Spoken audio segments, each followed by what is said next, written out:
Hi, Larry. Hey, Graham. Hi, my name is Graham Resnick. I'm a filmmaker, writer, director, sound designer, and I started working with Larry Fessenden about 10, 15 years ago through my friend Ty West, who I grew up with, and have done a lot of sound design with on his films.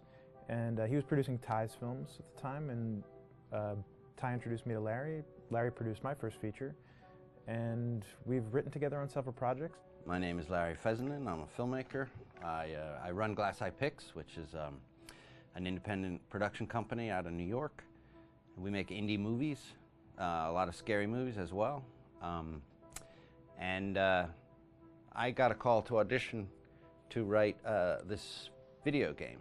And I called my pal Graham Resnick because Graham is a gamer. And while I thought I could offer something to the idea of writing this multi-branching story, I knew that I would want Graham's expertise as a lover of gameplay, since I guess games were started. So and just as a lover. And as a lover, yes. Which is As why there's so many sex jokes in the game. There was one Italian website that did say the Larry that's Fessenden and right. Graham Resnick, the two lovers behind Until Dawn. Come here. Maybe I know how to handle you too. I am definitely ready to be handled. So I wanted Graham by my side. Yeah, and we got the gig, and it's been an amazing ride. Oh, hell yeah. Oh my god, she's taking her shirt off. What? Oh my god. Matt, what are you doing here? Hannah. I'm sorry, Hannah. Hey, This all don't got out of mind, hand, just but So in the game, the basic setup is that a year prior to the game's start, all these kids had gone up to a ski lodge that was owned by the parents of one of the kids, or a couple of the kids, and some of the teenagers played a prank on some of the other teenagers, and a terrible tragedy occurred when a few of them, two sisters, ran out into a blizzard, and were never seen from again.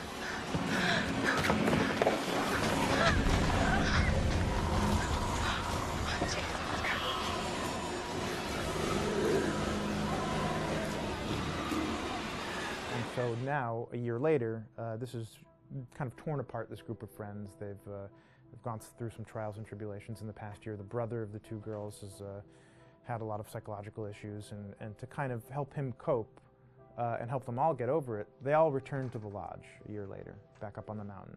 And the idea is to get over it, but The healing does not begin. yeah, and these kids are all trying to find themselves. They've been through a trauma, but in general, they're just teenagers trying to figure out who they are. So they're all kind of falling into the patterns, the stereotypes, the characters they see on TV and in the movies. I think we were very interested in taking genre tropes and kind of making them sort of refresh them.